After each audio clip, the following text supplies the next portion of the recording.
This is Justin from MakeUseOf.com, and today we're going to be taking a look at the Samsung Galaxy S7 Edge. This is a high-end flagship smartphone that's currently selling for about $800. Its major selling point is a screen that curves off on the left and right sides of the device that you can use for controlling special Edge apps or for viewing notifications with the screen off. In the box, though, you'll find Samsung's actually packed quite a bit in here. There's the regular charging cable and wall adapter, but there's also a pair of headphones and a USB on-the-go adapter so you can easily transfer data from your old device or store extra data on a USB stick. As for the device itself, you'll notice that it looks a lot like its predecessor, the S6 Edge. While its design hasn't really changed at all, its internals and the software certainly have. This model is running the Exynos 8890 octa-core processor, but other models ship with the Snapdragon 820.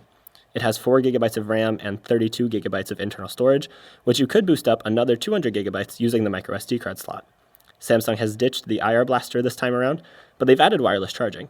There's still an LED notification light at the top and a fingerprint scanner built into the home button. The fingerprint scanner is super quick and reliable. The speaker on the device is along the bottom and won't blow you away, but it's definitely not bad. The rear-facing camera is 12 megapixels, but has a super low f1.7 aperture, which allows for some great low-light shots. The front-facing camera is 5 megapixels and really wide angle, which makes it great for group selfies. Software-wise, the S7 Edge is running Samsung's modified version of Android 6.0 Marshmallow, which they call TouchWiz. While TouchWiz has a reputation for being bloated, I think this iteration does a good job of changing Android in ways that are actually useful and don't bog down the device. For instance, Samsung still has the best implementation of the multi-window feature out there, as well as the option for floating windows if you can make that work on the relatively small 5.5-inch screen.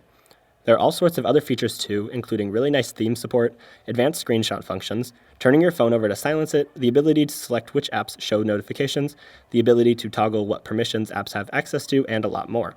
There's even an always-on display option, which uses the AMOLED screen to display just the date, time, and notifications while the screen is off. It comes packed with some preloaded software like S-Health, S-Planner, and S-Voice, but they pretty much stay out of your way unless you want them.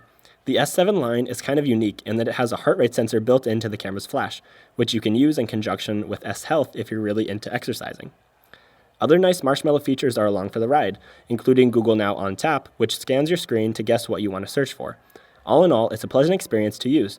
Performance, as you might expect from a flagship with powerful specs like this, is nothing to worry about. It handled anything I could throw at it with ease.